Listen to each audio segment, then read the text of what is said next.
اولیاء نے دستک کی آواز پر گردن موڑی اور رافع کی جھلک دیکھ کر اتباع کے ہاتھوں سے اپنی شرٹ چھڑاتا فوراً سے پلٹ کر نکلتا چلا گیا۔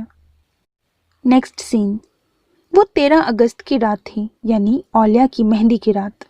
اتباع دونوں ہاتھوں پر مہندی رچائے ڈھولک بجاتی لڑکیوں کے پاس ہی قدرے گمسم سی کیفیت میں بیٹھی تھی۔ اس کا پیا تو واقعی اس کے گن گاتا ہے، ذرا پتہ کرو اسے بھی پیا کا دیس بھاتا ہے یا نہیں۔ رابعہ کو شرارت سوجھی تو گانا چھوڑ کر اتباع کو چھیڑتے ہوئے بولی۔ وہ چونک کر اسے دیکھنے لگی، انداز ایسا تھا کہ کیا کہہ رہی ہو۔ یہ خیالوں میں اولیاء کے پاس پہنچی ہوئی ہے۔ سعدیہ نے ہنس کر کہا تو ایک زبردست قہقہا بکھرا تھا۔ بے فکر رہو، ابھی بی بی جان کے پاس اولیاء بھائی کے آفیسر کا فون آیا ہے، انہوں نے بھائی کو وہاں سے بھیج دیا ہے، بس آنے ہی والے ہیں۔ اس کا انداز تسلی دینے والا تھا۔ اتباع چونکتے ہوئے بقور اسے دیکھنے لگی۔ ہائے کتنے اچھے ہیں آرمی والے، میرے بھائی کے جذبوں کا کتنا خیال ہے۔ رابعہ کی بات بے بات ہنسی چھوٹ رہی تھی۔ اولیاء جب سے گیا تھا صرف ایک بار فون کیا تھا، یہ بھی تقریباً ہفتہ پہلے کی بات تھی، اور بی بی جان کو تسلی سے نوازا تھا کہ وہ شادی سے پہلے ضرور پہنچ جائے گا، اور اب اس کے آفیسر کی جانب سے جو فون آیا تھا اس پر سب مطمئن ہو کر تیاریوں میں مگن ہو چکے تھے، اور وہ سچ مچ وعدے کے مطابق آ گیا تھا، مگر اپنے پیروں پر چل کر نہیں۔ شہادت کا جام نوش کرنے کے بعد سرخرو ہو کر لوٹا تھا۔ جس وقت آرمی اعزاز کے ساتھ اس کا تابوت گاڑی سے باہر نکالا گیا، شادی کا گھر ماتم کدے میں بدل گیا تھا۔ مسلسل رونے سے اس کی آنکھیں سوج چکی تھیں، چہرے سے جھلکتا حزن و یاسیت دیکھنے والی آنکھ کو بھی اشک بار کر جاتی۔ ویران آنکھوں میں دھندلا غبار چھایا تھا۔ وہ بمشکل سوزش زدہ بوجھل پپوٹے اٹھا کر گود میں دھری تصویر کو دیکھتی اور پھر سے آنسو جھلک جاتے۔ اولیاء، اس کے لب کانپے، کتنا غلط سمجھا میں نے تمہیں، کتنا غلط۔ تم وہ تو نہیں تھے۔ وہ سسکی اور بے قرار سی ہو کر اس کی تصویر پر لب رکھ دیے۔ تمہیں شادی کی جلدی تھی، اس نے سسک کر سوچا۔ آنکھوں کی دہلیز سے پھیلتی نمی اولیاء کی تصویر کے فریم کو جکڑے گلاس کو دھندلا کرتی رہی۔ تم مجھے پانا چاہتے تھے اور میں، اس نے کانپتے ہاتھوں سے تصویر سینے سے بھیجی۔ وہ زاروں کی طرح رونے لگی، اسے اب رونا ہی تھا۔ پتہ نہیں یہ جدائی کے ملال کے آنسو تھے یا تاسف و رنجیدگی کے۔ وہ جانتی تھی وہ اولیاء کی شدید خواہش تھی، ایسی خواہش جو تشنا رہ گئی تھی، حسرت بن گئی تھی۔ وہ یہ بھی نہیں جانتی تھی کہ وہ کس غم پہ رو رہی ہے، اولیاء کی تشنا خواہش پہ یا اپنی نارسائی کے احساس پہ۔ کتنی عجیب بات تھی، اسے اپنی محبت کا احساس اس وقت ہوا تھا جب جدائی راستہ روک کر کھڑی ہوئی تھی۔ اسی سمے وہ اس سے ملنے آیا تھا۔ وہ اس تلمسی لمحے کی گرفت میں جکڑ کر اپنا آپ ہار چکی تھی۔ وہ لمحہ جو ٹھہرنے کے لیے آیا تھا، یہ اس کی محبت کا اعتراف ہی تھا کہ وہ اس کے یوں جانے کی خبر پا کر تڑپ گئی تھی۔ وہ جو وطن کی محبت کے بڑے بڑے دعوے کیا کرتی تھی، وہ اپنی محبت کے ہاتھوں کس درجے بے بس ہو کر اسے روکنے کی کوشش کر رہی تھی۔ اور وہ شخص جس نے کبھی کوئی دعویٰ نہیں کیا تھا، وہ وقت آنے پر کس انداز میں اپنی محبت کی پیشانی پہ فتح و کامرانی کی مہر ثبت کر گیا تھا۔ وقت ٹھہرا نہیں تھا، حالانکہ اسے یوں ہی گمان ہوتا تھا جیسے اس کی زندگی کی طرح وقت بھی تھم سا گیا ہے۔ عصر کی نماز کے بعد وہ بیڈ گراؤنڈ سے ٹیک لگا کر بیٹھ گئی تھی۔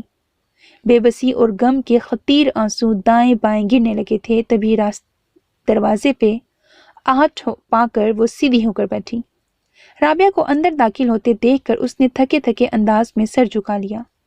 رابعہ سست روی سے چلتی قریب آ رکی۔ اتباع، اس کی آواز گھٹی گھٹی سی تھی۔ اتباع نے سرخ آنکھوں سمیت لمحہ بھر کو اسے دیکھا اور نگاہ کا زاویہ بدل لیا۔ یہ بھائی کا خط ہے، تمہارے نام۔ بی بی جان اور پھپھو کہہ رہی تھیں ابھی تمہیں نہ دوں، لیکن بھائی نے کچھ اس انداز میں تاکید کی ہے کہ میں ان کی خواہش کو جھٹلانے کا حوصلہ نہیں پاتی۔ اس کی آنکھوں میں کچھ تو ایسا تھا کہ رابعہ نگاہ چرا کر آہستہ سے کہتی لفافہ اس کے سرہانے رکھ کر پلٹ گئی۔ اتباع کی آنکھوں کی نم سطح پھر سے جل تھل ہونے لگی تھی۔ یوں ہی ہاتھ بڑھا کر اس نے لفافہ اٹھا لیا۔ چاک کرنے پہ کوئی وزنی چیز سرک کر اس کی گود میں جا گری۔ اس نے ٹٹول کر دیکھا۔ مٹھی کھولتے ہی اتباع کا دل جیسے کسی نے زور سے بھینچ ڈالا۔ وہی 2 کنگن تھے۔ اس کی آنسوؤں سے جل تھل ہوتی نگاہوں میں وہ کنگن دھندلانے لگے تھے۔ ضبط کی کوشش میں اس کا چہرہ سرخ ہونے لگا۔ لب کچل کر آنسو اندر اتارتی وہ کنگن کلائی میں پہننے لگی۔ آنکھوں سے کتنے ہی شفاف موتی جھلک کر انہیں بھگو گئے۔ وہ ڈوبتے دل اور کانپتے ہاتھوں میں سمیت طے شدہ کاغذ کھولنے لگی۔ آخری خواہش، میرے ساتھی، میری یہ روح میرے جسم سے پرواز کر جائے تو لوٹ آنا۔ میرے بے نور ہونٹوں کی دعاؤں پر تم اپنی سرد پیشانی کا پتھر رکھ کے رو دینا۔ بس اتنی بات کہہ دینا، مجھے تم سے محبت ہے۔ آنسوؤں کی تیز بارش نے مزید اس کی نگاہوں کو صفحات پہ جمے نہ رہنے دیا۔ وہ سسکی بھرتے ہوئے زور زور سے رونے لگی۔ آنکھوں میں چھائی آنسوؤں کی دھند کو ہاتھ کی پشت سے زور سے مسل کر ہٹایا اور پھر سے نگاہ سطروں پہ جمانے کی کوشش کی۔ سلام بخیر، سدا خوش رہو۔ اب وہ زور زور سے کہہ رہی تھی، ہاں، مجھے تم سے محبت ہے، مجھے تم سے محبت ہے۔ ختم شد۔ So my dear listeners, this is the end of the novel. I hope you like it. اپنا بہت خیال رکھیے گا۔ نیک تمناؤں کے ساتھ اللہ حافظ۔